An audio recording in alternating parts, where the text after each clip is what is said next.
Bonsoir à toutes et à tous, c'est Rev Tov. On se retrouve avec le Rav Yitzhak Shuraki, bien sûr pour parler de la paracha et des Télim qui sont en correspondance avec la paracha. On a passé paracha Trey et Sarah et le Mizmor qui est en relation, c'est le numéro 45. Bechavod Rav Shuraki pour Midreshet Yehuda Manitou.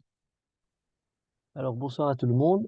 Effectivement, le parachat de Chayesara est lié au Mizmor Memhe, Lamnatzach al Shoshanim Livne Korach, Maskil, Shir, Yedidot. C'est un Mizmor qui est, a priori, ne sont pas immédiatement liés avec la paracha, mais nous allons voir qu'à travers ce Mizmor-là, on a certains thèmes essentiels, fondamentaux et de la paracha et du Ham Israël qui apparaissent. Alors, avant de commencer dans, comment dire, le sens, le rapport avec la paracha, d'abord, le Mizmor lui-même, cette introduction, l'Amnatsar al-Shoshanim, Livne Korach, Maskil Shir Yedidot. On la voit apparaître ici le Lamnatsar al-Shoshanim, qui réapparaît ensuite à plusieurs reprises dans Tehillim. Et on lui dit, c'est quoi ces Shoshanim? Certains disent c'est un instrument de musique qui était, je veux dire, c'est le nom de Shoshanim. Certains disent c'est la musique, une mélodie qui était connue à cette époque-là. Certains disent c'est le, le texte sur lequel on écrivait, le papyrus sur lequel on écrivait le texte de ce psaume. Les positions sont différentes, mais on pourrait, dans une autre, je laisse juste le thème en suspens, évoquer beaucoup plus longuement ce que signifie la Shoshana, Shoshan, la fleur de lys, Shoshan Sahor, en liaison avec le Ham Israël. Je crois qu'une fois je l'avais parlé rapidement, et c'est un thème qui en soi mériterait de s'attarder dessus. En tout cas, le Mizmor ensemble, tout entier est un Mizmor qui est une sorte d'ode, de shevar, de louange à un roi, la Meller. Le mot Meller apparaît lui-même de manière très claire dans le Mismor. Et dans une première partie, on fait la louange de ce roi. Et dans la deuxième partie, à partir du Pasuk Yud jusqu'à la fin du Mismor, on parle de son mariage en décrivant comment dire, la mariée et les joies, les réjouissances du mariage, qui d'une certaine manière semblerait a priori évoquer le mariage, puisque dans la paracha de Chayesara, c'est là où on va chercher le mariage, le shidur entre Yitzhak et Rivka, et on va revenir tout à l'heure. Mais en tout cas, au sens premier, avant de chercher une allusion à quelque chose d'autre, c'est un passage qui est un peu original dans le paysage, dans le contexte, en perspective générale du Tanakh, où on n'a pas beaucoup d'odes de Shevar, un roi comment dire, qui ne serait pas Akadosh Baruch Hu, ou un roi, comment dire, terrestre, humain, dans un royaume ici-bas. Et c'est pour ça que dans le Midrash Tehillim, lorsqu'on nous dit tout ce mismor-là comme un shevar pour un roi, on nous dit Ezemeler, c'est Akadosh Baruch Hu, c'est Hachem. La fille dont on parle, Shimei Bat, quelques psukim après, on nous dit c'est la Torah. Et donc dans ce cas-là, tout le mismor parle d'un autre thème, c'est Akadosh Baruch Hu, un mariage particulier, la Torah, le Ham Israël, et on rentre dans tout un tas de symboliques qui sont reprises à d'autres reprises, par exemple au moment de Matan Torah, sous l'image d'une choupa. Même lorsqu'il est écrit ensuite, plus loin dans le Mizmor, Shemen Sasson, Al-Chaverecha, le Shemen Sasson dont on parle, c'est effectivement celui des Chachamim, qui étudie des tzadikim, comme Rabbi Shimon Bar Yochai, et c'est de ce pasouk-là qu'on a récupéré comment dire, le motif de Bar Yochai, où on parle aussi du Shemen Sasson. C'est notre Mizmor qui a David Ameller, dans ce Mizmor-là, introduit ce thème-là. Et de cette façon-là, il s'agirait d'Akadosh Baruch Hu, de la Torah, les hommes, etc. Voilà un premier thème qui est évoqué dans le Midrash. Un deuxième thème qui est évoqué dans le Midrash, on dit le Meller, si on peut parler d'un roi de manière la plus, comment dire, magnificente et qui soit en même temps lié avec un mariage, et on parle de sa femme, comment dire, de tout ce rapport-là, et bien ce serait Shelomo Ameler. Et le Midrash propose une deuxième lecture, c'est Shlomo Ameler. D'ailleurs, ils disent qu'on est écrit Shir Yedidot, Shlomo Yedidia. Donc Yedidia, Yedidot. Et d'une certaine manière, on évoque le Mizmor en parlant justement de Shlomo Ameler. Il y a d'ailleurs, d'une manière générale, dans l'approche de différents textes, une certaine ambivalence dans l'explication entre celle qui explique le dirigé vers Akadosh ou vers Shelomo. On sait par exemple que Shir Hashirim, Asher Lishlomo, eh bien, il peut parler de Shelomo Ameler, On a fait basculer ce Shlomo de différentes manières. Tout au long des siècles, d'ailleurs, on l'a repris après Shir Hashirei Asher li Shlomo. Il y a une belle poésie de Rabbi David Hassin qui écrit Shir Hashirim Ashir li Shlomo. Pas Asher li Shlomo, Ashir li Shlomo, c'est un chacham, Rabbi Shlomo Assabag, et il écrit une poésie en l'honneur de Shlomo Assabag, et il dit Shir Hashirim Ashir li Shlomo. On a basculé de Shlomo Ameler à un autre Shlomo de l'époque de Rabbi David Hassin. On a d'une manière générale le Shir Hashirim qui peut être perçu, la Shulamite qui chante pour Shlomo Ameler, mais si c'est Shlomo qui est l'auteur du texte, eh bien Shlomo, il écrive le Shir comme étant à la place de la femme pour qui Akadosh Baruch Hu Ameler chez Shalom Lo. Vous voyez, Shlomo, Akadosh Baruch Hu se retrouve d'une certaine manière. Certains vont plus loin et disent, c'est pas Akadosh Baruch Hu absolu, c'est pas Shlomo de cet instant-là. Le Meiri propose de dire le Mizmor Mendalet qui précédait 44 est un Mizmor qui parle de la Galoute, et donc le Mizmor Memhe, c'est le Mizmor du Meler. Quel Meler? Meler HaMashiach, la Géoula, et du coup on bascule sur le Meler ultime, je dirais le Meler de la Yeshua. On a, vous voyez, différentes manières d'approcher comment dire, le sens de ce Meler. Alors quel rapport avec nous? Puisqu'a priori on n'a pas l'idée du Meler là derrière. On dit non, parce qu'on a quand même certains psukim qui se rattachent, et le Midrash Rabbah. Donc avant la tradition d'associer à chaque paracha un psaume, on a dans l'écriture des Chachamim, le Midrash, et différents passages où la manière d'approcher la paracha passe par le Tehillim. Et alors c'est intéressant de voir quels sont les psukim de Tehillim qui sont évoqués pour parler de la paracha, et on a à différentes reprises dans le Midrash Rabbah, pas nécessairement sur notre paracha, déjà un peu avant ça commence, et vous allez voir ça continue plus loin, parachat Bereshit Rabbah sur parachat Lech Lecha, où on a Rabbi Yitzhak et Poteach la dracha, avant de rentrer dans le texte de la Torah, Shim'i bat, Uri vati ozner veshichi amer ou bet avir, c'est la fin de notre Mizmor, pasuk Yud Aleph, et Shim'i bat, c'est qui cette fille? Uri vati ozner, regarde, écoute, oublie shichechi amer ou bet avir, oublie ton peuple et ton père. Eh bien, le Midrash utilise ce pasuk-là pour parler d'Avraham Avinu. Vous voyez, le masculin ou le féminin, comment dire, s'interchange, puisque c'est Shim'i bat, la bat en question, c'est Avraham Avinu, à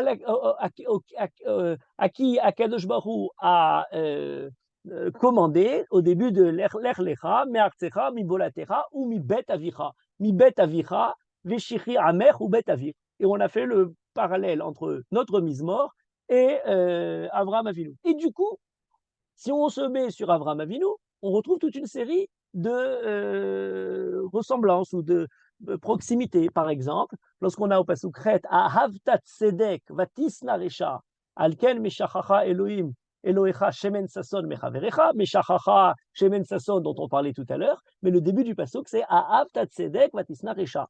C'est quoi Ahavtat Tzedek vatisna resha? Rabbi Azaria, dans le Midrash Rabbah, il s'agit d'Avraham Avinu qui a cherché la justice à propos des gens de Sodome. Et le pasuk rajoute un élément intéressant, c'est qu'il dit Ahavtat Tzedek vatisna resha. Ahavtat Tzedek, c'est lorsque Avraham Avinu suit le chemin d'Akadosh Baruch Hu en essayant de chercher où se trouve le Tzedek, mais la recherche de Tzedek ne fait pas oublier la présence, et ce qu'Akadosh Baruch Hu rappelle à Avraham Avinu, annonce à Avraham Avinu, la présence de ces Réchaïm, et pour cette raison, Vatisna Recha. Il a le même, volonté de détruire la perversité des gens de Sodome que celle du Tzedek. Et le Tzedek se traduit pas par le fait de prendre la défense simplement de ceux qui pourraient être des innocents, comme on pourrait l'entendre parfois, mais c'est surtout Vatisna Recha, c'est prendre la punition qu'Akadosh Baruch Hu inflige à ces Rechaïm. Vous voyez qu'à travers même la lecture du Mizmor et en lien avec la paracha, ça permet de réfléchir sur notre paracha. On n'est pas encore dans notre paracha, on parle toujours d'Avraham Avinu, là on est déjà dans Vayera, et on en a encore d'autres. Par exemple, des éléments dont on n'avait pas idée, sauf avant de voir notre Mizmor, dans le Midrash encore une fois, Benot Melachim Bikerotecha. Les filles de rois sont parmi tes fidèles, parmi tes femmes chères. Et on nous dit, de quoi s'agit-il? Alors on sait que Hagar était la fille de Melech Mitzraïm. On nous dit Avimelech, un élément complètement nouveau, beaucoup de gens ne le savent pas, c'est dans le Midrash. Avimelech, après avoir vu comment Akadosh Baruch Hu a protégé Abraham, a donné sa fille à Abraham. Et il a dit, Mutav tehe biti shifra bebaitze velo gevira bebait acher. Il vaut mieux être au service d'Abraham que de se trouver de continuer à avoir le pouvoir dans un autre endroit. Et on le décrit en disant Benot melachim bikerotecha. Voilà comment on arrive, etc. Et là, on passe, alors on pourra en trouver encore d'autres éléments, mais ce qui nous intéresse, c'est la paracha de Chaye Sarah.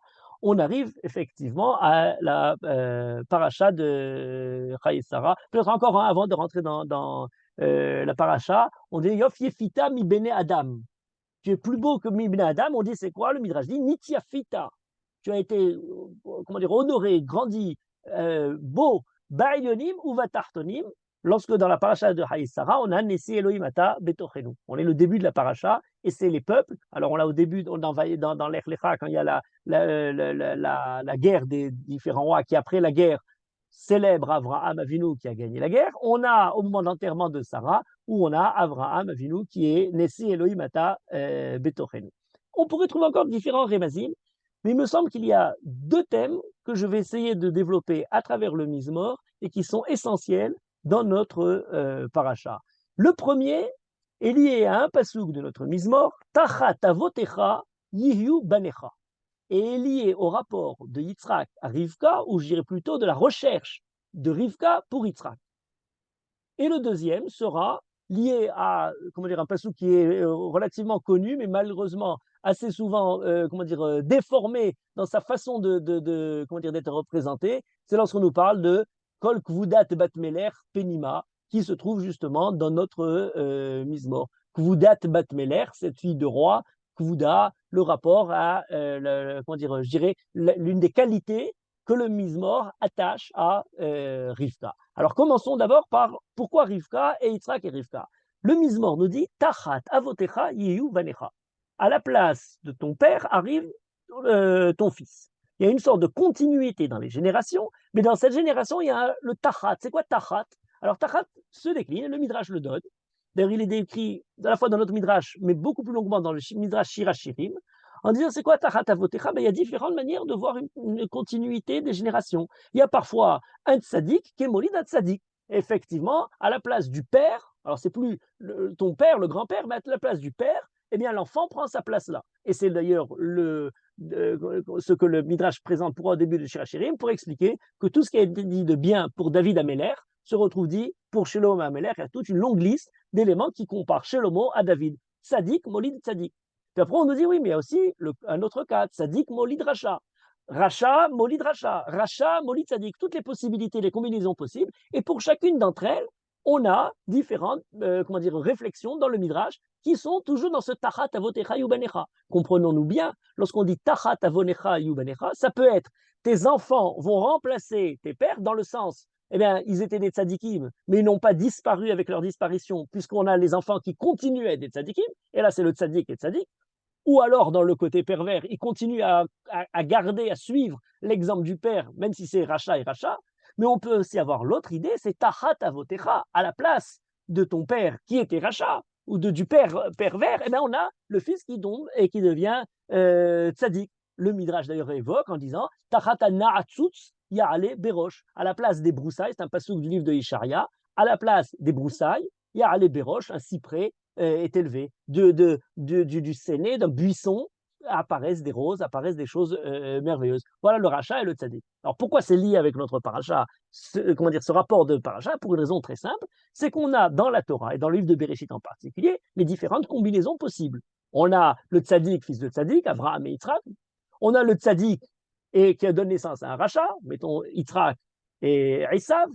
On a le rachat qui donne naissance à un tzaddik. Alors on en a plusieurs. C'est par exemple Bethuel qui donne naissance à Rivka, Terah qui donne naissance à Abraham, et en l'occurrence pour nous, ça va être, Abraham et Rivka sont un peu comparés l'une avec l'autre, et on a le rachat et le rachat, de Caïn avec Toubal Caïn, de Esav avec Eliphaz, ou de Bethuel avec Lavan. Vous voyez, on a toutes les différentes combinaisons possibles.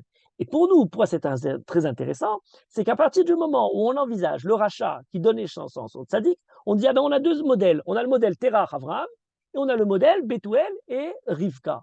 Et ça, c'est très riche pour la réflexion de notre paracha et birlal du problème. Et là, je rentre dans la question peut-être essentielle, qui est un long débat tout au long des siècles, tous les parshanim, quasiment tout le monde a proposé une réponse à cette question-là, c'est pourquoi Abraham va chercher Rivka, ou en tout cas va chercher quelqu'un qui n'est pas d'ici. Pourquoi Abraham demande à Eliezer d'aller chercher très loin, alors qu'il a ici les Kénaanim, ou il a d'autres personnes. Et, alors on pourrait dire, une réponse qui est rapidement proposée, on dit, oui, ben ici les Kénaanim sont des Ovdei Avodazara. Oui, mais ils ne sont pas moi, Ovdei Avodazara. Mitechila, Ovdei Avodazara, you avotenu. Ceux qu'il a laissés là-bas, ceux dont il s'est séparé, eh bien, c'était aussi, comment dire, des gens qui sont Ovdei Avodazara. Alors certains veulent dire, non, on rentre dans des raffinements, dans la Avodazara des Kénaananim, était beaucoup plus pervers que la Avodazara d'au-delà de Mésopotamie, là-bas où ils ont laissé Haran, mais vers Anahar. On sait effectivement que les Kénaanim avaient, comment dire, développé des cultes des plus horribles et des plus cruels qu'on ait pu connaître, notamment le Baal, le Molech, etc., qui sont des inventions, comment dire, des cultes développés ici de Kénaan. Mais quand même, ça reste un problème, puisqu'on avait une autre solution beaucoup plus simple de tout ça. C'est pas les Kénaanim, et c'est pas d'aller chercher là-bas loin, comment dire, ces gens-là. Mais on a tout un campement autour d'Abraham Avinu. On a même des Kénaanim très bien, puisqu'on nous parle des Baalé Berit Avraham, Aner, Eshkol ou Mamré. On a Eliezer, dont on sait qu'il avait prétention sur sa fille pour Yitzhak. Et toutes les Nefashot, on nous dit qu'Avraham Avinu a passé son temps à gagner des gens à la Emouna d'Hachem. Eh bien, parmi tous ces gens-là, il n'y en avait pas une fille qui aurait pu correspondre. Ça nous paraîtrait beaucoup plus logique, cohérent, que d'aller chercher ceux dont on nous a justement demandé de se séparer. Et certains d'ailleurs présents disent oui. Il a dit, puisque de toute façon je convertis des gens, autant aller convertir des gens de mi-mishparti, mi-bet-avi. Ils ont priorité. Eh bien non. Akadosh Baruch Hu lui a dit à Avraham Avinu, mi-artsecha, mi-molatecha, mi-bet-avicha, coupe-toi de ta terre, ton pays et ta patrie et de la maison de ton père. Pourquoi retourner à la maison de ton père? Comment dire, ça n'explique pas du tout ce phénomène. Pourquoi Abraham va chercher Rivka? Et comment dire, nous dire d'aller chercher là-bas pour avoir malgré tout une certaine ascendance, un yichus, on pourrait dire, mais c'est un yichus entièrement douteux. D'autant plus on l'évoque en permanence, puisqu'on nous dit pour nous le yichus n'est pas tellement, comment dire, un élément positif, à essayer de se trouver une ascendance très, très noble, puisqu'on nous dit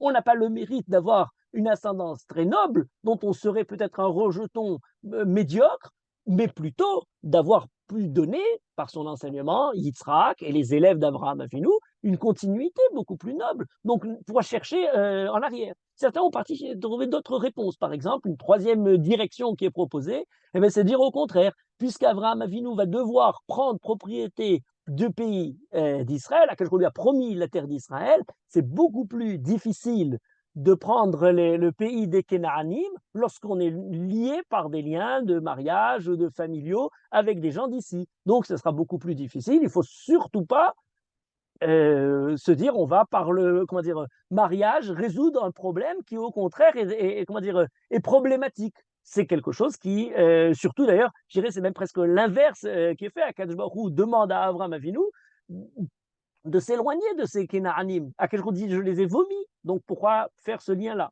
Certains disent, alors là on rentre dans les petites des explications, avant de rentrer dans l'explication essentielle, je le donne parce qu'elle est amusante, il dit non c'est toujours bien pour éduquer d'avoir pas la belle famille dans les parages. Donc Avraham Avinu s'est dit, bon, je vais prendre la fille, on va s'occuper, mais qu'est-ce qu'on va faire après avec comment dire, la famille viendront rendre visite, viendront, etc. Il faut mieux la prendre de très loin, on la coupe de chez elle et tout va très bien. Alors ça peut être un peu amusant, c'est le Rav Hirsch qui propose cette explication-là, mais peut-être qu'il y a quelque chose qui peut être développé plus profondément à travers une idée, une remarque essentielle. Et cette remarque essentielle est qu'aux yeux d'Abraham, Yitzhak, fils d'Abraham, ne correspond pas, n'a pas du tout les mêmes caractéristiques ou les mêmes valeurs morales développées par Abraham. Et je dirais même plus que ça, non seulement il ne les a pas, mais elles lui manquent. Pour Abraham Avinu, il y a, alors si on commence même, je dirais, par le langage même du texte, on a dans la description de la vie d'Abraham Avinu, de l'aventure d'Abraham Avinu qui commence avec l'Ech Lecha, eh bien quelque chose de très parallèle dans la façon dont c'est décrit pour Abraham et dans la façon dont c'est décrit pour Rivka. Le personnage d'Abraham et le personnage de Rivka sont des personnages qui ont beaucoup de liens de ressemblance, ne serait-ce que par le fait de l'Ech Lecha, Me'artsecha, Mimolatecha ou Mibet Avicha. La Torah elle-même reprend ce mot-là en disant, dans la bouche la vanne qui demande à Rivka, à Téléchi, Maïchazé, et l'air. Il y a cette idée de la Lechet, et Rivka est une fille qui va être en mouvement pour aller vers un peu l'inconnu. On lui propose Abraham, le fils d'Abraham, mais on ne sait pas qui c'est, Adonie, etc. Elle n'a pas entendu parler comment dire, exactement comme Yitzhak, et elle va un peu dans cette aventure glorieuse, mais malgré tout, pas encore bien conduite. Lorsque Abraham, deuxième point du texte lui-même qui est très intéressant parce qu'on n'y prête pas assez attention, lorsqu'Abraham demande à Eliezer d'aller chercher une fille pour Yitzhak, il lui dit Ki'iv el arti ve'el moladiti teler. Il lui dit pas el arti ve'el moladiti ve'el bet avi teler. Lorsque Kadosh dit à Abraham Avinu, me'artsecha ou mi moladetecha ou mi bet avicha. Lorsque Abraham dit à Eliezer, va chercher el arti ve'el moladiti, pas nécessairement bet avicha. Quand Eliezer rencontre Rivka et qu'ensuite il est complètement émerveillé qu'Akadosh l'ait guidé vers la famille, il dit mon maître m'avait dit d'aller El Bet Avi. Oui, mais ce n'était pas écrit, c'est dans la façon de répéter de Eliezer, c'est pas ce que Abraham avait écrit. Donc d'une certaine manière, Abraham cherchait essentiellement quelqu'un qui vient Me'arti ou Memoladeti, et de façon secondaire, quelqu'un qui est effectivement de la famille d'Abraham. Donc le point essentiel à rechercher, à comprendre, c'est pourquoi il fallait venir de loin et pas pourquoi on est de cette famille-là, dont on nous a d'ailleurs dit qu'il fallait se séparer. Le terme même que Rivka emploie, que la Torah emploie pour parler dans la bouche de Rivka, pour parler lorsqu'on est dans comment dire, le test un peu de Eliezer. Eliezer le demande à Rivka accepte, Eliezer dit Agmi inina merat maim. Et lorsque Abraham propose de l'eau aux anges, Yukachna merat maim. Très intéressant. On n'a pas beaucoup d'endroits où on a ces deux mots en même temps, merat maim. C'est ce qu'Abraham propose dans la Hanasatochim, c'est ce que Rivka propose dans la Hanasatochim. Comme si Rivka vis-à-vis de Eliezer était parallèle à Abraham vis-à-vis des anges. Et de la même manière, avant de partir, la bracha que Rivka reçoit, Veirash zarer et sha'ar sonav, et pour Abraham, après la Hakedat Yitzhak, Veira al-Zaracha et Sha'ar Oivav. À peu près la même chose. Vous voyez qu'on a des mots, avant même de réfléchir, qui nous structurent une comparaison entre Abraham et Rivka. Et peut-être que là, il y a quelque chose d'essentiel à comprendre. Dans ce Tachat Avotecha Banecha, les enfants qui viennent à la place du père, eh bien, il y a quelque chose d'essentiel pour Yitzhak. Il y a des éléments fondamentaux qui étaient présents chez Abraham qui risqueraient, si Rivka ne rentre pas dans, dans la situation, sur scène, dans la famille d'Abraham, d'être perdue. Rivka se présente comme celle qui vient de l'étranger. De la même manière qu'Abraham se présentait comme quelqu'un qui est étranger et qui est monté en Israël. Il aurait pu trouver en Israël, effectivement, des gens qui sont nés là, des gens importants, des gens très bien, probablement qui ont été éduqués à son éducation, qui ont entendu les shiurim, les drashot d'Avraham Avinu. Et pourtant, Abraham pense que ce serait quelque chose auquel il manquerait. Il serait des gens qui en font partie, qui ont toujours grandi là-dedans, qui ont, de façon comme quelque chose qui se perçoit comme une évidence, appartenu à Avraham Avinu. Ils sont partis écouter, ils ont suivi l'enseignement que leur père, leurs enfants, cette fille-là, d'Eliezer ou d'autres, auraient suivi de manière naturelle l'enseignement d'Abraham. Ils seraient, comme on dit aujourd'hui, Anash, Anshe Shlomenu, des gens comme nous, des gens qui font partie de notre groupe. Elle serait, cette fille, trop ressemblante à Yitzhak, qui lui, effectivement, est sur ce modèle-là, qui lui, effectivement, a demandé, on dit dire, Ola Temima, Ola Tehora, il n'est jamais sorti d'Israël. Lui aussi, il a grandi dans l'éducation d'Avraham Avinu, Ola Temima. Il a grandi dans une ambiance, un milieu qui le soutenait, qui comprenait l'enseignement d'Avraham, qui le développait. Il n'a même pas de conscience, Yitzhak. Il n'a même pas de la perversité ambiante. Le mal, le mensonge, tous ces éléments-là lui sont étrangers. Même lorsqu'il a un frère avec de mauvaises influences, Ishmaël, ben, il faut l'éloigner pour ne pas qu'il ait cette influence. On l'éloigne. On l'a tellement protégé qu'il n'a pas eu justement l'expérience de celui qui connaît le caractère profond, vicieux, pervers du monde dans lequel on peut se trouver. Abraham cherche pour Yitzhak une femme qui ressemble pas simplement à Sarah. On sait que lorsque Rivka arrive, elle reprend dans la tente, comment dire, j'allais dire au sens premier du terme, le flambeau, le ner, le kedolek, le brachabé isata, etc., que le Midrash dit, la suite de Sarah. Mais il voudrait une femme qui ressemble aussi à Abraham, c'est-à-dire une personne indépendante vis-à-vis de son entourage. Lorsqu'elle décide quelque chose, elle le fait même au dépens, même contrairement à la volonté des parents qui risqueraient de la garder. Peu importe pour elle ce qu'on en dira. Qu'en dira-t-on? C'est quelque chose qui ne joue pas.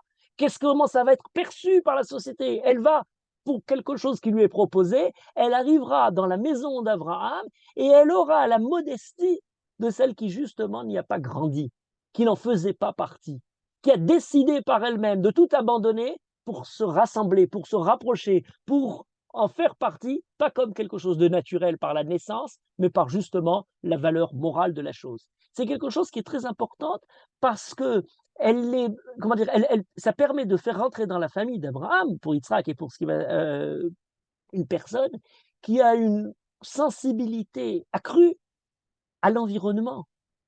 Elle sait se détacher de son environnement, mais elle a grandi en sachant le regarder avec un regard critique, en essayant de voir, comment dire, cette famille pas très glorieuse. Il ne faut pas oublier peut-être que lorsque Eliezer arrive et présente, comment dire, propose à Rivka d'appartenir à la famille d'Abraham, il y a un choc terrible. Dans cette famille-là, il y avait une branche, la branche réussie, la branche qui avait réussi, qui avait fait fortune, qui est devenue Nessie Elohim, qui a fait la guerre mondiale avec les rois, etc. C'est la branche d'Abraham. C'est l'oncle d'Amérique, c'est celui qui est parti faire, comment dire, en voyage, et tout d'un coup, pour la branche un peu dégénérée, parce que c'est le moins qu'on puisse dire pour parler de Lavan, Bethuel et toute cette ambiance, qui n'est même pas, et c'est important peut-être à signaler cette chose-là, on a dans la Torah des méchants, des grands méchants, des gros méchants. On a Amalek, descendance de Esav, on a Paro, on a comment dire, ceux qui représentent, qui prennent le rôle, comment dire, violent de manière, comment dire, parfaite et complète. Lavan, c'est même pas ça. Il n'a même pas la possibilité de jouer jusqu'au bout le rôle du méchant et du pervers. Il essaye d'avoir l'air, mais il n'a pas l'air du tout. C'est quelqu'un qui est là, et dans cette famille-là, on est plus mesquin qu'on est véritablement méchant. Lorsqu'on pense, on essaie d'imaginer le personnage et la mentalité, on dit, va après lui voir un peu s'il a de l'argent dans la bouche, il tâte un peu. On est dans un personnage à la Thénardier un peu, à essayer de trouver, quand on essaie de retrouver des ressemblances, des gens mesquins, des gens qui sont là à faire des calculs, des bas calculs. On n'est pas du tout. Il n'a même pas la force d'assumer la lutte qu'il a contre Yaakov lorsqu'il est ensuite dans la suite, par des différentes ruses, des combines. On est dans une ambiance que Rivka connaît très bien puisqu'elle a grandi là-dedans. Et tout d'un coup, un rayon de lumière, on lui propose quelque chose d'inespéré. C'est le grand lot, c'est que l'on a gagné. Elle va arriver, toucher la branche illuminée, réussie de cette famille. Et d'ailleurs, entre parenthèses, tout au long de sa vie, comment dire, le traumatisme presque de ce reste, c'est ce qu'elle porte pas en elle encore des restes de cette famille dégénérée. Est-ce qu'elle n'a pas gardé une certaine tare qui pourrait passer ensuite à Esav? Elle est tellement consciente de ce qui lui arrive qu'elle va passer toute sa vie dans un amour fou de Yitzhak à essayer de protéger Yitzhak de ce qui pourrait justement comment dire, lui porter atteinte. Elle vient d'une famille périphérique par rapport à Abraham, et aux lointaines périphéries de Mésopotamie, qui n'appartient pas au bien, et elle a quelque chose d'essentiel, de fondamental, c'est d'essayer au contraire d'y arriver et de permettre à ce que Yitzhak, une personnalité incroyable, comment dire, dans l'admiration absolue de Yitzhak, il ne faut pas oublier, lorsqu'elle voit Yitzhak, elle en tombe à la renverse, elle est complètement déstabilisée par Yitzhak. On a d'ailleurs le seul couple dans les Avot et les Imaot, on ne fait pas rentrer en même temps les servantes en plus pour avoir des enfants, comme ça, ni Agar, ni Bila et Zilpa. Dans la difficulté d'avoir des enfants, elle continue à garder presque même certains Pachanim remarquent cet élément, presque même pas de discussion entre eux, tellement qu'elle est dans l'admiration de Yitzhak. On se demande même s'il y a une parole pour elle. Yitzhak reprenait l'image pour avoir en tête la perspective. On nous dit que lorsque Yitzhak arrive, lorsqu'elle est dans Bassadé, Meaïch Alazéa Oler Bassadé, on nous dit d'où il venait Yitzhak, la Soar Bassadé, Yitzhak Aya Yotse Migan Eden. Vous imaginez un peu l'antithèse de l'une des barques de Lavan et Bethuel, et de Haran, Haron Afachem, le Hor, le trou, et de l'autre côté vient Yitzhak qui lui arrive du Gan Eden pour nous présenter, à la façon des Chachamim qui nous enseignent ça, le côté éclairé du monde. Elle n'a qu'une envie, c'est au contraire s'accrocher à cette famille-là, comment dire, servir comment dire, dans un dévouement extraordinaire, presque tragique, le personnage de Yitzhak. On sait que plus tard, ce serait l'étude d'une autre étude, lorsqu'elle a deux enfants qui se partagent, elle dit la Mazé Anochi, qu'est-ce que je suis? Est-ce que Dieu ne plaise, je suis venu de Lavan m'approcher pour aider Yitzhak, mais je porte en moi encore les jumeaux dans lesquels un viendrait de la descendance d'Abraham, mais l'autre aurait encore l'étard de Laban. On dit le frère de la mère, l'oncle, comment dire, dans les sens. Et si c'était moi qui suis responsable d'avoir entaché cette famille, c'est quelque chose de louable, je dirais presque tout au long de l'histoire. Et Yitzhak, dans l'amour parfait pour Rivka, lorsqu'il voit comment dire, cette difficulté à porter la chose. D'après le Rachaïm, d'ailleurs, ses amis le lui disaient. Les femmes commençaient à débattre. Vous savez pourquoi il y a un tel énergumène qui est sorti de chez Yitzhak? Ah, ils savent. Eh ben, c'est parce qu'il y a Laban qui est dans l'arrière-fond. Il y a Bethuel. Il y a les gènes malades qui ont donné ça. Et Yitzhak, qui aime sa femme, lui dit mais pas du tout. Même d'un énergumène pareil, en l'éduquant, en le rapprochant, on peut faire ce qu'on a fait en prenant, comment dire, une fille très éloignée et qui avait en elle la pureté. Je l'aime parce que justement, j'ai l'espoir de pouvoir arriver à obtenir de ça des plus hauts sommets. Rivka est consciente que c'est une illusion, est consciente qu'il y a là la même supercherie que Lavan, et fait tout le stratagème pour permettre à Yaakov de recevoir la bracha, pour protéger Israël. Il y a toute une manière de voir le phénomène qui nous permet de voir ce tachat, avotecha, banecha, les enfants et le père, mais dans quelque chose, presque un drame, la personnalité peut-être la plus tragique de Sarah, Rivka, Rachel et Léa. Alors on présente souvent différents passages avec leur œuvre, mais c'est Rivka sans aucune hésitation. Rivka, dont nous dit le Midrash, elle sera enterrée en pleine nuit pour qu'on ne voit pas Esav et qu'on ne dise pas, vous savez, c'est celle qui a donné naissance à un pareil phénomène, à une pareille, comment dire, un être de si bas étiage. Voilà le personnage de Rivka. Voilà un premier aspect essentiel. Elle pourra apporter quelque chose parce qu'elle a le sentiment de ne pas en faire partie, de vouloir justement adhérer, de vouloir monter en Israël et pas d'être né ici, pas de faire partie justement de ceux qui ont grandi en ayant connu, qui ont la sérénité, la certitude et le côté assuré de faire comment dire, dans le groupe, on a tous été là, on a toujours été présents. Elle présente celui qui vient de très loin et qui justement arrive peut-être à apporter quelque chose d'extraordinaire pour le peuple juif et parmi les plus grands. Bien, on n'a pas que Rivka. Est-ce que Moshe Rabbeinu, d'une certaine façon, n'est pas semblable à ça? Puisque très jeune, il vient de chez Paro, il n'a pas véritablement connu l'esclavage. Il part ensuite chez Lavan et il revient de l'extérieur. Peut-être que pour sauver le peuple juif, on ne peut prendre que quelqu'un qui justement n'est pas lui-même. Nous disent les Chachamim. Et Rabbi Akiva, plus tard, et pas sur le même modèle. Et Hillel par rapport au Bnei Betera, qui remet en question la sagesse des plus grands.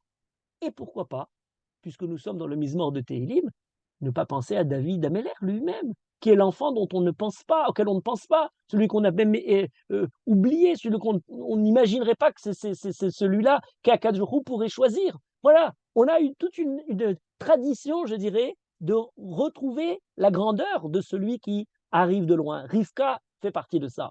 Mais ça ne suffirait pas si on n'approfondissait pas plus profondément cette idée-là avec le deuxième thème. Je disais le premier, Tarat Avotecha, lorsqu'on essaie en train de préparer à travers ce pasouk-là l'idée que le Yihu Banecha, le Yihu est très intéressant. D'ailleurs, c'est un avenir, c'est un rêve lorsqu'il s'est de Rivka. Abraham envisage, espère voir Danecha, Tachat, Avotecha, les enfants qui vont pouvoir continuer ce qui s'était produit. Et on avait Terah vis-à-vis d'Abraham, comme on a Bethuel vis-à-vis de Rivka. Mais il y a un deuxième pasouk qui met le doigt de manière peut-être plus profonde sur la caractéristique de Rivka, justement liée à ce qu'on vient de dire, et qui a malheureusement terriblement été dévoyée et a pris une des interprétations possibles comme étant la seule, en oubliant la complexité de ce problème-là. Kol kvudat bat melech penima, mishbetzot za'av levusha. On nous dit dans ce passouk-là, Kol kvudat bat melech, volontairement, je ne le traduis pas tout de suite, parce qu'en général, on le traduit en disant Kol kvudat bat melech penima, l'honneur d'une fille de bat melech, de la fille du roi, penima, est à l'intérieur, est à la maison. La place d'une femme est au foyer. C'est la devise de Landru. Eh bien, c'est peut-être pas la même comment dire, interprétation qui serait donnée de cette façon-là, mais on a une différentes traditions et qui vont d'ailleurs très loin, et qui, je dirais même, sont un peu choquantes parce qu'elles remettent en question le sens premier du terme, et pourtant elles ont été évoquées par certains chachamim. Par exemple, dans le Midrash Ruth Rabbah, on parle de David Améler. On parle de l'ascendance de David Améler. Alors, on sait que pour David Améler, il y a Ruth qui est qui fait partie de David Améler. Et on dit non, elle est permise parce qu'elle était de peuple de Ammon et Moab. Mais dans le texte, on dit lo avoir Ammoni ou Moavi. Et la tradition, à la Chale Moshe Mishnah nous dit, c'était Ammoni vélo Ammonite, Moavi vélo Moabite. On avait l'interdiction de se marier avec la Moabite et avec le Moabite, mais pas avec une fille de Moab. Donc, il n'y a pas de problème pour David Améler. Et le Midrash rajoute, il dit, mais c'est pas qu'une halakha les Moshe Misinaï. Il y a aussi une raison. Quelle est la logique de ça? Eh bien, c'est parce que la Torah justifie. Pourquoi on ne peut pas prendre des convertis de Ammon et Moab? Parce que lorsque le peuple juif est passé dans la sortie d'Égypte pour arriver en Israël, Asher lokidemu etrem balechem ou bayayin. Justement, cette même caractéristique dont on parle maintenant, de donner le lechem, yukachna me'atmaim, pat lechem pour Abraham, etc., eh bien, ils ne l'ont pas proposé au peuple juif. Ils se sont manifestés dans cette cruauté vis-à-vis du peuple juif qui se déplaçait pour arriver en Israël, le signe qu'ils ne peuvent pas participer à l'aventure du peuple juif. Eh bien oui, mais alors les hommes et les femmes au même titre. Réponse du Midrash, non, il est écrit Kol Kvodat Batmeler Pedima, c'est quelque chose qui était reproché aux hommes de ne pas leotzi lechem veyayin, mais pour la femme, puisqu'elle est Kol Kvodat Batmeler Penima, en retrait, elle n'a pas, on ne tient pas greffe de cet élément-là. On l'expliquerait dans le côté, justement, dans cette première lecture-là, Kol Kvoda à l'intérieur. Et c'est extrêmement surprenant, parce que s'il n'y a que cette lecture-là, mais alors comment comprendre Rivka? Qu'on encense par le fait, justement, qu'elle a proposé, qu'elle a eu l'initiative vis-à-vis de Eliezer aussi pour les chameaux, de donner à boire, qui justement sortir pour aller Benot Lishov Maïm. C'est quelque chose de surprenant. Pourtant, cette lecture-là a une suite. On a plusieurs éléments où on répète cette idée-là. On dit Kol Gvudat Matmeler Penima, c'est le symbole même de la Tzniut. Mimish Betzot Zav Levusha, celle qui justement accomplit la loi de la Tzniut, Tizke Sheta Amid Kohanim. Les Vushim, Bigde Kohenet, genre les Bigde Kehuna sont le Mishbetzot Zav, on écrit Vaisita Mishbetzot Zav. La possibilité d'avoir ces Kohanim, c'est la Tsenirut, et on retrouve cette Tsenirut chez différentes femmes qui ont l'idée de la Tsenirut, on nommera ses enfants dans la Kehuna.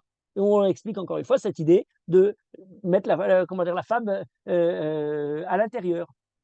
Et on pourrait, alimenter cette lecture-là de différents textes. On a l'Otetse Ketset Aravadim, lorsqu'on est dans la paracha de Mishpatim, on parle d'une servante juive qui se là pour. Et on dit pourquoi Lo yachol lachiachota la lechet lishov bachutz. On ne peut pas l'obliger à aller bachutz lishov. Pourquoi? Parce que Kol Kvudat Batmeler Penima. On reprend cette idée à un certain nombre de reprises, à un tel point qu'on a même un chacham, le Chacham Yaavetz, qui était de l'époque de l'expulsion d'Espagne, un Chacham espagnol, qui a écrit un livre sur justement un livre de Moussard de Emouna, qui s'appelle Or HaChaim, pas le Or HaChaim de Rabbi Chaim Ben Attar plus connu, mais ce livre-là, il dit la chose suivante. Eliezer, quand il a demandé de voir à travers le signe de celle qui lui donnera à boire le test, pour voir si elle correspond à Yitzhak, il a demandé Shelo Kemin Hagosh El Olam. C'est pas l'habitude du monde. Pourquoi? Chez la lechet lishov, c'est au contraire. Alors, on renverse totalement la lecture, puisque nous, on va d'habitude, Eliezer a demandé, Et c'est un test un peu dangereux parce qu'il aurait pu avoir quelqu'un qui aurait proposé ce test-là. Et on dit malgré tout, Akadosh Baruch Hu lui a répondu pour lui proposer une bonne fille qui était celle Rivka. Là, tout d'un coup, c'est quelque chose de négatif. On voyait dans Rivka la reprise du Hesed de Avraham Avinu.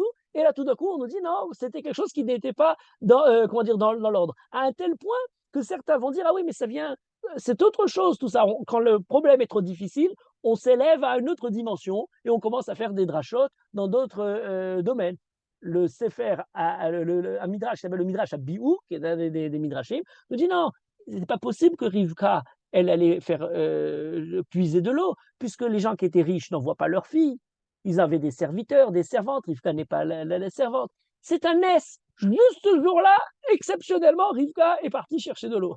On va chercher. Et jusqu'à un tel point que lorsqu'on nous dit que dans le livre du Zohar, alors là on va chez les Mekoubalim, on dit non, il est écrit Véné Rivka Yotzet. Il n'y a pas écrit Véné Rivka Ba'a. Pourquoi Rivka Yotzet?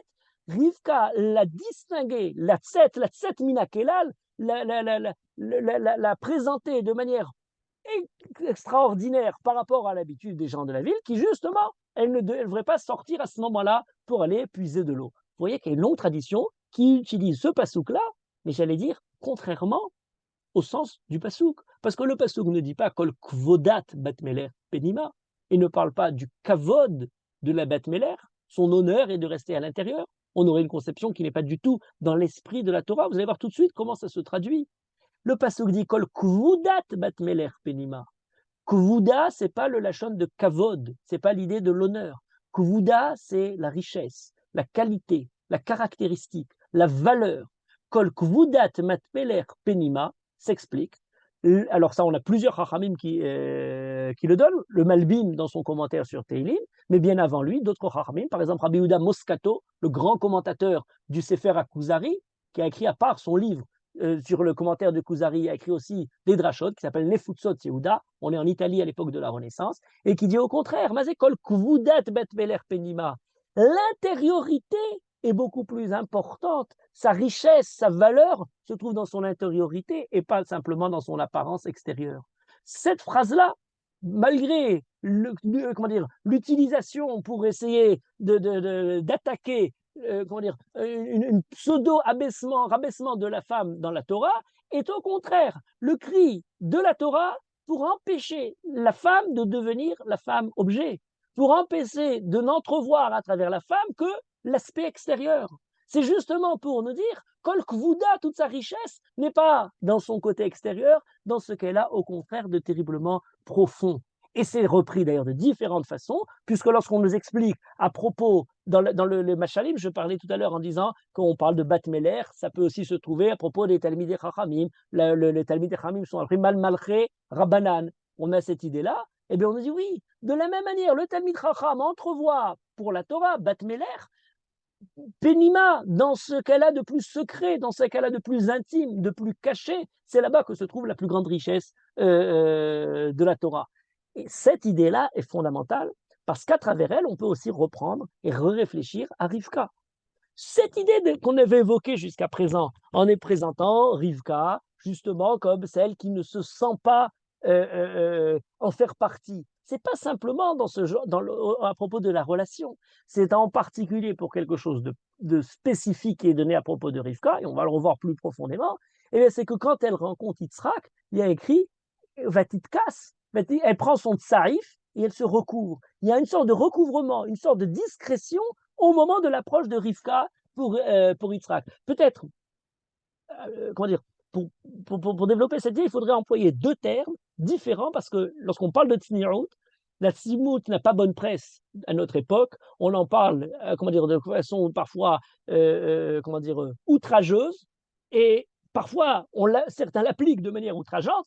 En tout cas, le principe fondamental de la tsniout, il pourrait y avoir une tsniout qui serait rabougrie sur elle-même, qui serait répressive, qui pourrait essayer d'empêcher, au contraire, qui est étouffante. Et il y aurait une autre tsniout, qui est une tsniout qui est libératrice par justement cet aspect-là, pour libérer l'intériorité, pour avoir une relation plus profonde que simplement celle qui nous est présentée par la façade, par le côté extérieur. Eh bien, c'est là qu'on a besoin justement d'entrevoir ce pasouk-là, Kol Kvudat Bat Meler Penima. D'ailleurs, entre parenthèses, je dis entre parenthèses, il faut bien prendre la nuance et la différence, comment dire, le fossé, le jour et la nuit qui séparent la conception juive, par exemple, parce que lorsqu'on parle de ce genre de thème, on nous dit parfois, oui, bah alors effectivement, dans le monde musulman, on a aussi ce genre de choses-là. La relation est totalement, je vais dire, l'antithèse, puisque dans la conception du monde musulman, il faut cacher la femme, qui est un symbole justement de, de, de, de, de désir, et pas simplement de désir, elle est l'objet de Satan. Elle est celle qui va justement, par où vient le péché. Alors que dans la conception juive de les choses, c'est exactement l'inverse. Il faut tsniout pour pouvoir découvrir la richesse, la profondeur, comment dire, le supplément de nefesh que se trouve chez la femme par rapport à ce que l'homme pourrait voir simplement de manière extérieure. Ce sont deux conceptions antithèses l'une de l'autre. Mais pour bien les comprendre, il faut entrevoir quelque chose d'essentiel et qui est tellement oublié à notre époque, où on doit tout voir, tout montrer, tout dévoiler, tout connaître. Eh bien, c'est justement qu'il y a dans l'idée de cette possibilité de dire Kol Kvudat Bat Meler Penima, une richesse intérieure, c'est que la connaissance de soi, l'estimation de soi, la manière de se valoriser lui-même est beaucoup plus grande dans toutes les sociétés. Ça a été fait avec des recherches très intéressantes, des sociétés beaucoup plus traditionnalistes, dans lesquelles on ne permettait pas d'avoir quelque chose qui est trop outrancier extérieurement. Eh bien, justement, on développe de manière profonde, intérieurement, beaucoup plus de valorisation de soi, pour une raison très simple, c'est que dans un monde qui exacerbe le côté extérieur, le corps, les dimensions, la façon de se présenter, le canon objectif d'une certaine beauté, pseudo-beauté telle qu'elle serait véhiculée par le monde comment dire, de la culture, du showbiz ou d'autres. Eh bien, garder justement un certain secret permet à l'homme de se construire différemment que sous le regard de l'autre. Alors bien entendu, ça peut être étouffant, mais ça peut être au contraire. Il y a une très belle phrase de Nietzsche, tout esprit profond avance masqué.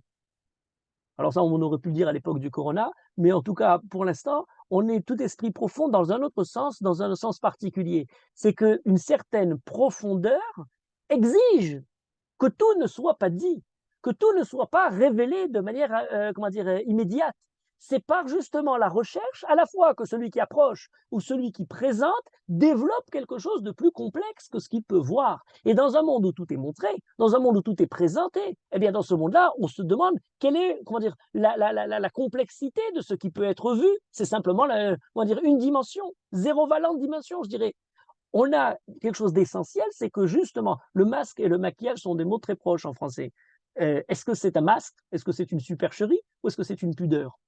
Est-ce que dans le maquillage, vous avez dans le mot maquillage le même élément qui revient? Le maquillage, c'est le masque, mais c'est aussi la même racine de la masse, du maçon. Hein. D'ailleurs, on emploie en anglais le mot make-up. Make-up, c'est faire. On se crée. On est en train d'essayer de recréer quelque chose. Mais sur quoi on le recrée? Pas sur l'intérieur, sur le côté extérieur.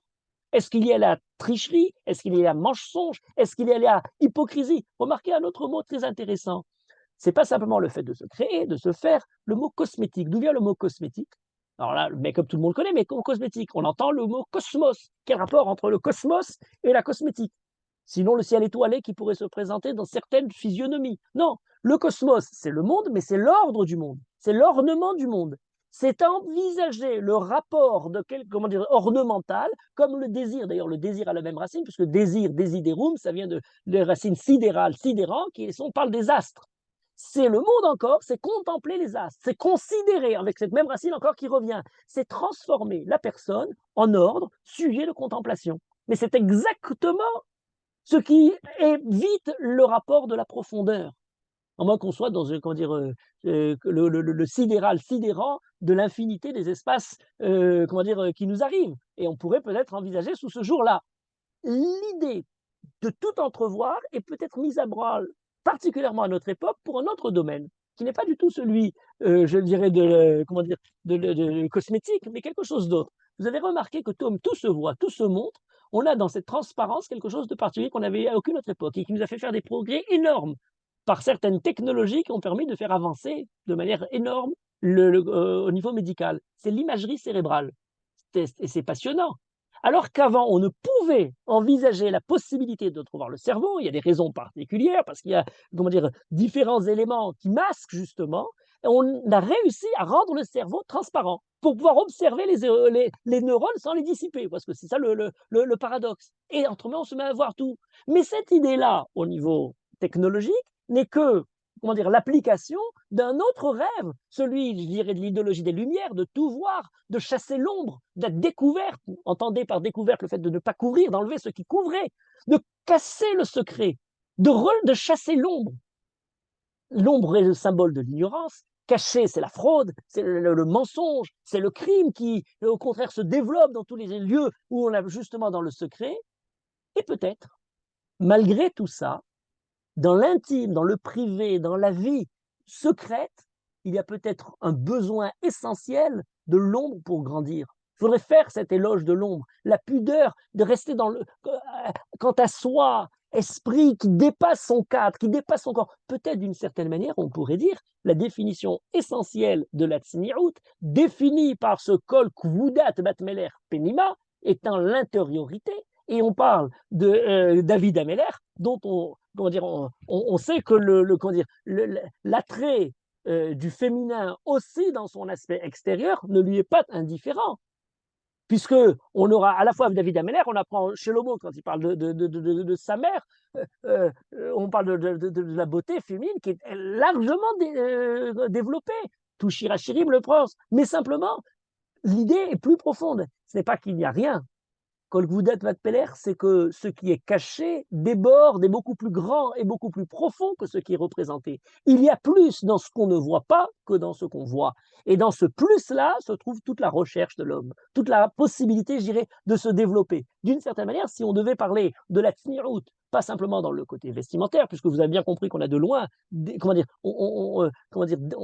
on a détaché simplement l'aspect, comment dire, le questionnement halachique ou technique de la tsniout, mais peut-être c'est un mode d'esprit, c'est un mode de pensée. Si je devais le consacrer au niveau littéraire, il faudrait dire que ce que la Torah est appelée, c'est la shira, la poésie. Eh bien, c'est la tsniout de l'esprit. C'est la possibilité justement de ne pas tout dire, de ne pas tout révéler. Tout n'est pas clair, tout n'est pas compris, parce qu'on demande justement d'aller plus profondément. Il y a quelqu'un qui a dit une très belle phrase à propos de La Fontaine. Chamfort disait: nul auteur n'a plus que lui le secret de rendre son âme visible. Or, il n'est pas visible, puisqu'apparemment, les fables de La Fontaine essayent de nous parler à travers différentes fables, la cour, les puissants. Non, non.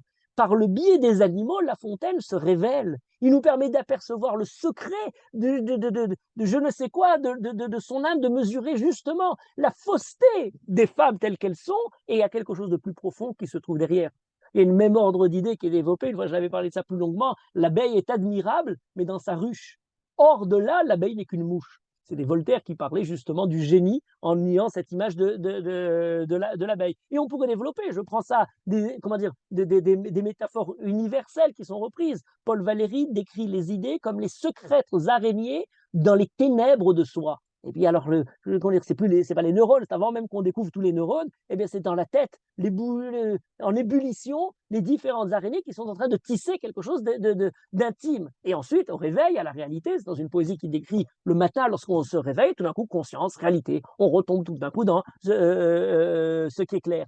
Cette possibilité d'entrevoir une conscience qui dépasse simplement la réalité physique extérieure est essentielle pour entrevoir la possibilité d'avoir, je dirais tout simplement, la émouna. La poésie est ce qui nous met sur la route de quelque chose qui est au-delà simplement de ce qui est dit, c'est la Torah, et par là même de entrevoir dans le monde quelque chose qui est au-delà du monde tel qu'on le voit. Je terminais par une dernière référence qui est très belle parce qu'elle est évoquée par Abraham Livni dans son livre, sa thèse première, La recherche du Dieu chez Paul Valéry, en présentant la recherche justement de la raison, en présentant la conscience, et il dit une idée très intéressante, c'est que toute philosophie est spiritualiste, et c'est la philosophie matérialiste qui l'est au plus haut point.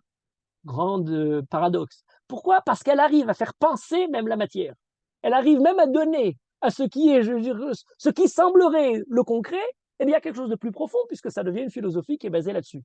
Al-Hatkam avec Kama, la philosophie profonde, et pour nous, la Torah, on sait qu'on le côté spiritualiste comment dire, la tendance, l'attrait angélique détaché du royaume des cieux ne nous a jamais parlé, puisqu'on essaye dans ce monde-là, dans la matière, de la faire parler à travers la Torah et les mitzvot. Donc c'est tout à fait cette recherche dont parlait Abraham Livni pour décrire la recherche de Paul Valéry. Mais il y a un point encore, puisque j'en parle de la paracha, je voudrais reprendre ça sur la paracha. Eh bien, je disais tout à l'heure, quand Rivka arrive, rencontre Yitzhak, on nous dit Vatika Hatsaif, Vatitkas. Elle prend son tsaïf et elle se recouvre la tête, elle se recouvre la face. Pourquoi Vatika Hatsaif, Vatitkas? Il y a plusieurs réponses. Par exemple, le Ramban, il dit justement, c'est le derer de Anashim la Amod Betsinara. C'est l'idée de la tzniout, la première idée de tzniout. Il y a plus de richesse intérieure qu'extérieure, kol gvudat matmelech, etc. Il dit c'est la même idée que certains ont les minag de la hinouma au moment du mariage. Et d'ailleurs, lorsqu'il est écrit Vatitkas, le Midrash, un Midrash très intéressant, il dit c'est quoi ce Vatitkas? Vatitkas, milachon kisouille, Vatitkasé. Il dit non, Vatitkas, melamed chez Nathan la kos shel bracha. Donc Vatitkas, on entend à la fois le kisouille et à la fois le kos shel beracha. C'est très intéressant d'ailleurs. Il faudrait réfléchir longuement entre le rapport du kos, dans lequel le vin se trouve, et le kisouille. Est-ce que le kos méchassé couvre ce qu'il contient? C'est un verre transparent, c'est un verre dans lequel on voit. On a un principe très intéressant chez les Chachamim, en aberacha shora et la bedavar à samouy minaïd. Si vous voulez justement que ce kos puisse contenir toute la profusion de beracha, il faut que ce soit un kos qui soit justement, qui n'est pas autant visible que ce qu'il peut contenir profondément. L'ombre, l'éloge de l'ombre dans son aspect positif, voilà ce qui était. D'ailleurs, même le terme, il y a une très belle expression de la Torah pour nous parler justement de Rivka qui va Le'et Erev, Le'et Tset Shoavot. Le soir, la nuit est en train de tomber. On arrive au moment où justement il y a quelque chose qui fait l'ombre, et là, c'est plus du tout. Donc, on n'est plus du tout dans le problème, est-ce qu'elle sort, etc. C'est à ce moment-là qu'il y a quelque chose à puiser. Il y a quelque chose à être à Shoavot. Les Shoavot vont le soir au bord du puits pour essayer d'entrevoir les richesses qui s'y trouvent. Voilà la première explication de Vatitkas, Hatsaï, Vatitkas. Mais la deuxième explication, celle du Sforno, qui nous fait le lien avec le premier sujet, le rapport de Rivka à Abraham, la comparaison entre les deux, avec Yitzhak, je dirais, le moment dans lequel Rivka arrive et entrevoit Yitzhak, il dit, c'est pas l'idée simplement de tsnirut absolue, générale, il dit parce qu'elle a eu Yara mihabit, elle a eu presque le fait de regarder Yitzhak semblait pour elle quelque chose de trop grand. Et il dit au même titre que Moshe, lorsqu'il arrive devant le Séné, eh bien, il détourne sa face, qui yare mehabit el Elohim. Et ça, c'est très intéressant. La qualité de Rivka qui se révèle à cet instant-là n'est pas simplement l'idée de la tsnirut, mais c'est une deuxième idée merveilleuse dont on pourrait parler très longuement. On peut faire des études longuement et qui malheureusement est souvent assez oubliée dans nos contrées parce qu'on est très franc, etc. C'est l'idée de la boucha, la honte, dans ce qu'elle a de fructifiant, de pertinent, dans ce qu'elle a la possibilité, au contraire, de fécond pour l'homme, parce que justement, elle reste un petit peu dans la discrétion qui lui permet d'entrevoir quelque chose de beaucoup plus profond. Aujourd'hui, on est tout gris, tout dire, il ne faut pas avoir honte, il ne faut pas se gêner, etc. Non, non. Dans la gêne, il y a des caractéristiques humaines très profondes qui se trouvent. Elle s'est éloignée de sa famille douteuse. Elle s'est éloignée de la Avodah Zara. Elle s'est éloignée de Chutz Laaretz. Le Midrash, justement, à la Shoshanim, qui est Shoshana ben Achochim. Elle était comme une rose d'entre les ronces. Et maintenant, elle arrive et elle entrevoit Yitzhak. Mais un déphasage tel, d'ailleurs, même le mot qu'elle emploie, vous remarquerez, c'est un mot en hébreu qu'il faut remarquer, il y a écrit Miaïsh al-lazé ha'olech basadé. Pourquoi ce al-lazé? On aurait dire Miaïsh hazé. En hébreu, on dit en général hazé. Le rapport entre hazé et al-lazé est le même qu'en français il existe entre ceci et cela. Vous dites ceci pour quelque chose qui est proche, hazé, mais lorsque vous voulez parler de quelque chose qui est loin, eh bien vous dites al-lazé, cela. Cela montre la distance. Et à chaque fois qu'il y a une volonté de présenter cette distance-là, on le retrouvera notamment à propos des frères de Yosef, Baal HaCholomot al-Lazé. Voilà qui arrive, nous, lorsque Yosef rencontre ses frères, et voilà Baal HaCholomot al-Lazé. Pourquoi Baal HaCholomot al-Lazé? Eh bien, ce n'est pas la distance géographique, c'est la distance du cœur. On en est éloigné de Yosef. Voilà ce Baal HaCholomot, il y a quelque chose presque de méprisant. pour Rivka, ce n'est pas le côté méprisant, mais c'est le côté disproportionné de cette rencontre, presque une rencontre impossible qui n'aurait pas pu se créer. Et toute sa vie, comme je disais tout à l'heure, il reste un petit peu de cette discrétion entre Yitzhak, à un tel point que c'est les seuls pour lesquels on nous écrit Vaye et Havea, il a aimé, et Yitzhak Metzachek et Rivka Ishto, donc il y a une description très claire du rapport entre Yitzhak et Rivka qui les unit dans le cœur de manière très intime. Et on n'a à aucun moment entre Yitzhak et Rivka des phrases violentes comme on a Hamasi Alecha, Vaïcharaf Yaakov Berachel, pourtant Yaakov adore Rachel. Et pourtant, on arrive à une tension terrible. Pour Yitzhak, dans toute la difficulté, c'est pas que c'est quelque chose de si simple que ça. On a, comment dire, le moment de Yaakov et Esav, comment dire, proposé par instigé par Rivka, et pourtant, on n'arrive pas à ce genre de débat. Mais il y a encore une troisième explication de ce tsaïf. Et là, elle est très intéressante parce qu'elle nous rapproche de ce que c'est que le tsaïf d'une manière générale. Le Midrash Rabbah nous dit pourquoi il est écrit Vatitkas Ekar Batsaï Vatitkas. Elle prend Vatikar Hatsaï Vatitkas. Il dit il y a deux femmes dans la Torah qui se sont recouvertes du tsaïf en ayant cette expression-là qui est employée. La première, c'est Rivka, mais la seconde, elle vient un peu plus tard, c'est Tamar. À propos de Tamar, on nous dit à propos de Tamar, Vatassar bigde almenuta, elle quitte les vêtements de son veuvage, puisqu'elle voudrait avoir, comment dire, une descendance avec Yehuda, Vatassar el bigde almenuta mealea, Vatechas batsaif. Et ensuite, quand on revient, Vatassar serifa mealea, Vatilbash bigde almenuta. Le tsaïf, c'est la dissimulation. Le tsaïf, c'est le masque. Elle se cache. Il y a dans ce tsaïf-là l'autre notion, j'allais dire la notion de tsniout, qui à travers elle permet de ne pas reconnaître. Elle est définie d'ailleurs de manière très intéressante parce qu'ensuite dans le livre de Ishaïa où on nous décrit les filles de Yerushalayim, dans le Pérek Gimel, il y a une longue description. Si vous voulez avoir le plus grand concentré de mots en hébreu pour parler des bijoux, de tout ce qui concerne le côté cosmétique ou ornemental comment dire, des filles de Jérusalem, on nous parle des Bnot Sion, qui gavou Bnot Sion, on le décrit dans les plus grands détails. Et dans ces grands détails, on nous parle justement d'Akadosh Baruch Hu, כשיסיר השם ביום ההוא את תפארת האחסים והשביסים והסהרונים. On a toute une série de mots pour employer comment elle se cache. Mais elle ne se cache pas par tsniout. Elle se cache justement pour jouer à travers ce qui est caché et ce qui est présenté d'autres jeux, des jeux beaucoup moins purs, beaucoup moins spirituels, qui sont tellement gavés, perdus par le côté apparent, qui essayent de jouer dans ce double jeu pour essayer d'entrevoir dans la discrétion, dans ce qui semblerait la discrétion, au contraire, le fait d'attiser encore plus le désir. Akadosh Baruch Hu les efface, Akadosh Baruch Hu comment dire, ouvre, perce le masque. C'est le moyen de la séduction, et bien c'est le moyen qu'Akadosh Baruch Hu va éliminer. Et ce tsaïf-là, il se retrouve à propos de Tamar. Et là, il y a quelque chose d'important, et je terminerai par ça parce que c'est très intéressant. Eh bien, ce sont les deux femmes dans le livre de Bereshit qui ont des jumeaux, Rivka et Tamar. Les deux qui se sont cachés ont finalement deux enfants doubles. Comme si jamais il y avait quelque chose de double, on cache quelque chose et puis on aurait Yaakov et Esav d'un côté et Peretz et Zerach de l'autre côté, du côté de Tamar, qui vont naître de Yehuda. Et les deux nous évoquent Peretz et Zerach en même temps, chacun à sa façon. Celui qui était Peretz le premier, ensuite qui est Zerach, eh bien nous évoque justement le fait de percer le voile, de s'affirmer. Il y avait quelque chose d'intérieur qui finalement est sorti, qui ne devait peut-être pas sortir, qui n'avait pas été prévu. On nous dit oui, il y a quelque chose qu'on ne connaît pas, et c'est l'ascendance du Mashiach qui va finalement va percer. D'ailleurs, le Midrash va encore très loin en disant Peret et Zerach, c'est même plus que ça. Zerach, c'est le Shemesh qui est Zorachat, et Peret, c'est la Levana chez Nifretzet. C'est pas la Pirza, c'est au contraire la Levana qui se diminue et qui puis finalement revient. Mais il y a aussi la même idée, que tout d'un coup, elle a disparu et elle réapparaît. Au même titre que le soleil, chaque nuit, eh bien, elle disparaît et réapparaît, Zoréach, le matin. Et à travers ça, elle nous dit oui, c'est la façon dont symboliser ceux qui servent le soleil de ceux qui servent la lune.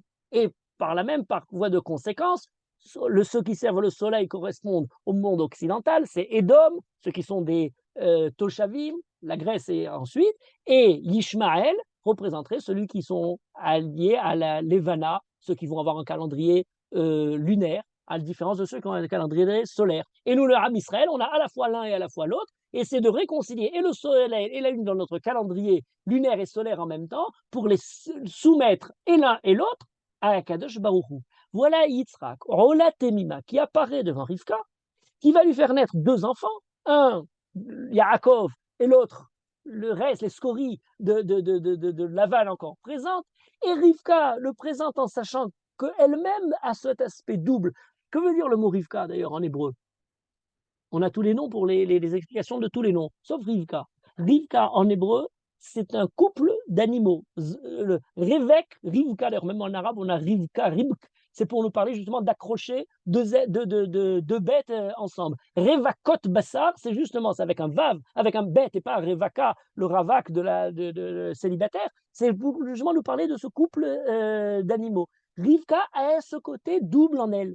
Elle a le tsarif pour justement cacher une partie d'elle-même, une partie de distance, une partie de secret, une partie peut-être d'une certaine boucha pour permettre de libérer quelque chose d'autre. Eh bien, ce titre-là, plus que toutes les autres, et remarquez que le Rivka est la seule des Imaot, et pour cela, c'est le côté, je dirais, comment dire, grandiose de Rivka. On retrouve ensuite dans le Tanakh, dans les Nevim ou dans les Ketuvim, à la fois Sarah, à la fois Rachel et à la fois Léa. Elles sont évoquées à un moment ou à un autre par un des Nevim. On nous parle de Sarah, votre mère, on nous parle qui Rachel, Veki Léa, lorsqu'on bénit dans le livre de Ruth. Rivka ne revient à aucun moment, comme si elle avait complètement disparu. Et elle revient dans une mida extraordinaire, c'est lorsqu'on parle de cette boucha particulière, lorsqu'on parle du Ham Israël. Le Ham Israël a une des caractéristiques, Baishanim, Rahmanim, Gomle Chassadim. Gomle Chassadim, c'est cette caractéristique-là de faire le Chesed. Baishanim, c'est justement cette possibilité justement de cacher. Il y a quelque chose de plus profond qui dépasse le mode apparent, qui dépasse les formes extérieures.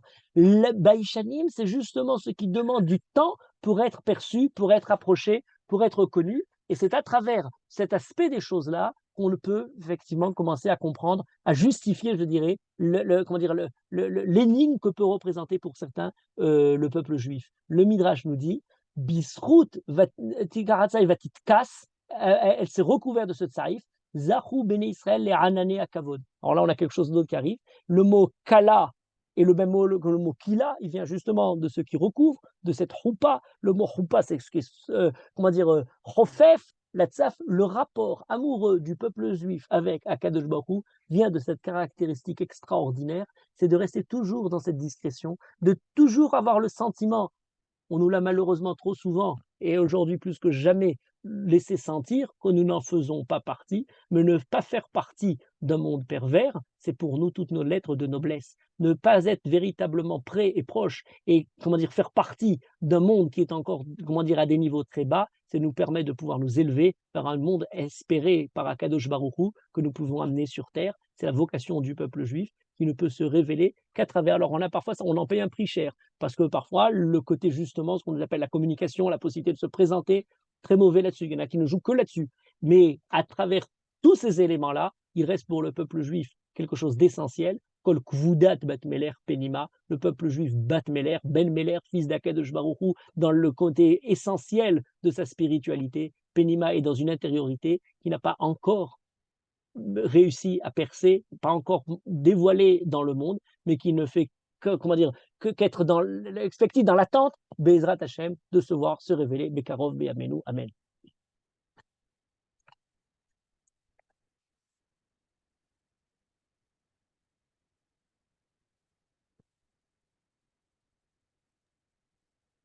Yofi, Toda Rabba Rav. Magnifique, comme cours, comme dit Raphaël. Des questions, réactions? Eh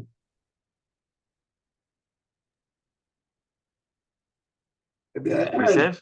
j'ai envie de dire que quand vous avez de l'air pénimat, ça veut dire que vous n'en avez dit qu'une petite partie. On devine le reste qui est derrière et à nous à l'étudier, à le chercher. Que la cavode. Deux questions. La première, c'est à propos de Rivka, elle va dire dans la paracha qui vient, Alaï Kilaltra béni. C'est sur moi. Je n'ai jamais compris ce que ça voulait dire. Première question. Deuxième question qui n'a rien à voir directement, en tout cas avec la paracha, est-ce que quelque part dans la littérature talmudique ou autre, on a une situation de Pidyon Shvuim, le rachat des, des gens, des gens embarqués, qui ressemblerait à celle que nous vivons aujourd'hui. On savait qu'on devait les payer, on devait payer pour les sortir. Mais c'est comme s'ils nous demandaient qu'ils passent Barzel et des avions et des tanks pour changer, pour nous rendre nos otages. Voilà 2 questions.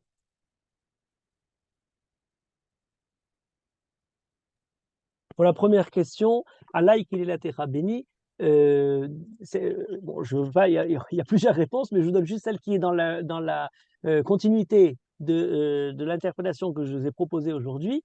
Lorsqu'elle dit Allah qu'il est la terra bénie, elle lui dit à Yaakov, la raison de ce démêlé que tu as maintenant avec Esav, Allah, c'est sur moi, j'en suis la responsable, donc c'est à moi de lui trouver la solution. C'est moi qui ai amené un énergumène. Elle passe sa vie à se dire, vous savez, il y a 2 ascendances, en bonne santé et la malade. Et elle se dit, moi j'ai donné la maladie à Yitzhak. Elle en est traumatisée puisqu'elle l'aime et qu'elle se dit, c'est pas possible, je suis venue pour avoir ça. Et donc elle va essayer toute sa vie d'essayer d'empêcher Esav d'être nocif, donc notamment de prendre la beracha, et Yitzhak de son côté veut la lui donner pour lui montrer qu'il l'aime et qu'il n'a pas du tout à voir, c'est la grandeur comment dire, qui en fait tout à son honneur, mais qui n'a pas à le voir. Donc elle lui dit, Allah qui l'a terabéli, c'est moi la responsable de tout ça, et c'est moi qui vais devoir, à travers ce stratagème de se présenter à la place de Esav, permettre de récupérer la beracha à Yosef. Voilà une explication proposée. Bien entendu, il y a beaucoup d'autres réponses, mais c'est juste dans la perspective de ce qu'on a dit maintenant. La deuxième question que vous posez, c'est une longue question, ça demanderait un chiour. J'ai fait il y a quelques semaines tout un chiour là-dessus. Je ne peux pas vous donner toutes les réponses, je vous donne juste un élément de réflexion sur ce sujet. C'est une question qui a été débattue par beaucoup de Chachamim. Comment se fait-il que lorsqu'on annonce à Avraham Avinu qu'il y a Lot, eh bien, il y avait une chose toute simple, c'est d'aller voir les rois en leur disant, écoutez, mon neveu, mon ceci, il n'est pas vraiment dans le coup, il a été pris par hasard, je vous propose une rançon et libérez-le. Ça s'appelle Pidyon Shvuim, comme vous le proposez. Et puis, on aurait fini l'histoire. Pourquoi on n'évoque même pas cette idée-là de Pidyon Shvuim pour Avraham Avinu? Il y va avec toute le... Je dis même pas la cavalerie lourde, il y va même de manière presque suicidaire, parce que c'est une mission où il y a, avec sa petite équipe, et il arrive à aller battre tout le monde. C'est bien nous dire qu'il y a différentes manières de réfléchir vis-à-vis d'un tel problème. Il y a une manière dans laquelle on réfléchit lorsqu'on est pas en situation de force. C'est notamment la situation générale du peuple juif toute l'époque de la Galoute, c'est-à-dire qu'on avait beaucoup d'histoires depuis Pidyon Shvuim où on a besoin de racheter des prisonniers. Les Goïms l'ont d'ailleurs en ont profité facilement, puisqu'ils savaient très bien que prendre un prisonnier juif, on pourra le payer jusqu'à ce que certains rachamim, il y a des halachot qui disent on ne doit pas le prendre, mais au-delà de son prix, qui est bien entendu les situations des prix qui sont demandés aujourd'hui. Mais on a une autre situation, c'est lorsque le peuple juif se trouve en Israël, mais tous les moments où il y a des chouïm, on n'a pas une seule fois le pidyon qui est fait. Lorsque Kadosh Baruch Hu, il vient sauver le peuple juif, qui est la base même de l'idée du pidyon, puisqu'on fera le pidyon ben Bechor comme Akadosh Baruch Hu a été podé les Béné Israël. De quelle façon il l'a fait? Pas en donnant quoi que ce soit comme argent à Paro, il est venu sortir le peuple juif par la force. Alors on dira c'est Akadosh Baruch Hu. Lorsque le peuple juif dans le désert est attaqué par les Amalekim, il est écrit Melech Arad, il a entendu Kiba Israël derech Tarim après la mort de Aharon, et le peuple juif a demandé à Kachkou est-ce qu'on y va, et ils sont partis en attaquant, ils ont il est écrit Vaïsh Bimenu Shevi. Dans un premier temps, ils ont perdu la bataille, et le peuple juif a demandé à Kachkou, et ils ont récupéré cette chose-là. On pourrait continuer très loin, je vous dis au passage, je vous donne encore des exemples. David Ameller, Siklag, il a pris ses femmes et ses enfants, on a brûlé son campement. Pour le temps où il n'était pas, la femme et les enfants sont prises par les Amalekim. David Ameller poursuit, David Ameller demande, alors il y a toute une longue évolution. Premier temps, il est d'abord dans le pleur, sur comment dire, ils ont brûlé toute la ville où il se trouvait. Ensuite, deuxième temps, Vaitrazek el Elorav, el Hashem Elorav, il se renforce avec la Gajrou. Troisième temps, on va rechercher les les prisonniers. Il trouve des renseignements parce qu'il trouve Amnar Amaleki, qui était un Mitzri, qui était un serviteur de Amaleki, qui lui dit où il se trouve. Ils vont sur le camp et ils ramènent tout le monde. Donc, comment dire, la situation selon laquelle on demande de donner à l'ennemi comment dire, la possibilité de tuer comment dire, plus tard est quelque chose qui doit être totalement insupportable. Je rappelle que le premier problème qui a été fait, alors je suis désolé de dire ça parce que c'était pas dans le, comment dire, aujourd'hui quand on parle des familles, etc., bien entendu, on a toute la tristesse pour le drame auquel on nous amène, mais il ne faut pas oublier que en 85, la première faute était l'affaire, ce qu'on appelait Iskat Djibril. Dans la Iskat Djibril, pour recevoir 3 soldats, on en a libéré 1100 et quelques, 1150, quelque chose comme ça. Et le deuxième, c'est bien sûr Gilad Shalit, ou avec les 1000 pour 1. Ce qui juste rappelle une certaine proportionnalité dont on nous exige. Et si on l'a mené à la proportionnalité, on serait très loin. Parce que si jamais on est prêt à accepter qu'on donne 1000 ennemis pour un de chez nous et qu'on nous demande de garder les proportionnalités. Donc pour les 1400 qui ont été tués, vous imaginez le nombre de morts qu'il faudrait faire dans le camp opposé. On en est très très loin pour l'instant. Dans ce sens-là, on ne demande plus tout d'un coup des proportionnalités. Le proportionnalité, c'est que quand on perd un de chez nous, avoir libéré ces villes-là, c'est d'avoir libéré. Le Cheikh Ahmed Yassine a été libéré en 1985. Le fondateur du Hamas, c'était l'affaire de Djibril, c'est le roi maintenant, etc. Donc, bien entendu, vous comprenez comment dire, le côté comment dire, très très complexe d'une affaire pareille et qui n'est pas du tout dans l'esprit de la Torah d'envisager même l'idée de Pidyon chez Vouim de la façon dont c'est prévu pour une grande mitzvah, effectivement, mais qui n'est pas dans l'ordre collectif et dans une situation de guerre. Merci beaucoup. C'est édifiant. Si vous permettez, j'avais une petite question aussi. Oui, oui, oui. Alors, quand vous avez parlé de Rivka, qui est contente, enfin, qui quitte volontairement les siens pour rejoindre la lignée, on va dire, l'esprit d'Abraham, j'ai pensé à Ruth, même si vous en avez parlé un petit peu à propos de David par la suite. Mais la femme elle-même, le personnage de Ruth, comment dire, je trouve qu'il ressemble beaucoup dans le sens où elle a également quitté sa lignée de pensée pour adhérer presque, on pourrait dire, dans ces cas-là, à la racine de la lignée d'Abraham. Absolument, absolument, absolument. Vous avez tout à fait raison. Et on pourrait, je vous ai dit, j'ai voulu tracer rapidement, j'ai Moshe, etc., d'autres, mais on a bien entendu toute cette tradition-là. Et on a en général dans le peuple juif 2 éléments qui se complètent. L'un de ceux qui vient de l'extérieur et qui vient, comment dire, participer. Et de l'autre côté, on a ceux qui sont profondément intérieurs, parce qu'il y a quand même comment dire, la tradition. La descendance n'est pas pour autant bafouée. On a comment dire, quelque chose de très important qui se trouve, mettons, je vous donne un exemple, le paroxysme, c'est la keuna. La keuna, ça se transmet de père en fils, etc., par instamment, et on continue. Mais on a aussi les 2 éléments. Et les 2 éléments, chacun donne comment dire, sa valeur pour qu'ensemble, on puisse avoir à la fois par la force de cette continuité, par une structure, par une certaine ossature qui continue, qui donne l'ancrage, et en même temps la possibilité de rajouter comment dire, du nouveau et le fait de s'approcher oui, du peuple. et dans ce même sens d'une adhésion volontaire. Oui, d'une adhésion volontaire, je dirais d'une certaine manière. C'est parfois un peu ce que peut représenter le rapport qu'il y a entre un Olé Hadash et quelqu'un qui est né ici. Je crois que c'est Victor Hugo qui disait « J'aurais voulu ne pas être français pour essayer de le devenir tellement qu'il aimait la France ». Nous n'avons pas été français, nous n'avons pas été israéliens, on n'a pas été français, c'est sûr, mais on n'a pas été non plus israéliens de naissance, et on a adhéré par l'acte justement de vouloir rentrer. Et le fait de se sentir, moi aujourd'hui, ça fait pas mal d'années que je suis en Israël, on me dit ah, Olé Hadash. Oui, Olé Hadash Koliom, le sentiment profond.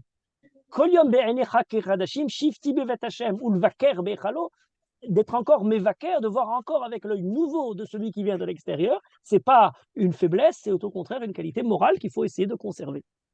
C'est vrai que ça demande beaucoup d'humilité, mais en même temps, on est conscient de la richesse qu'on pourrait apporter.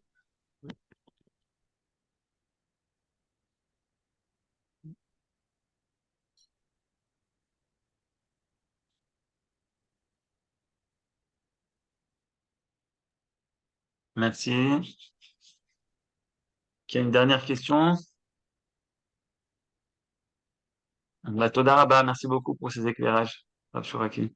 Kol Tov.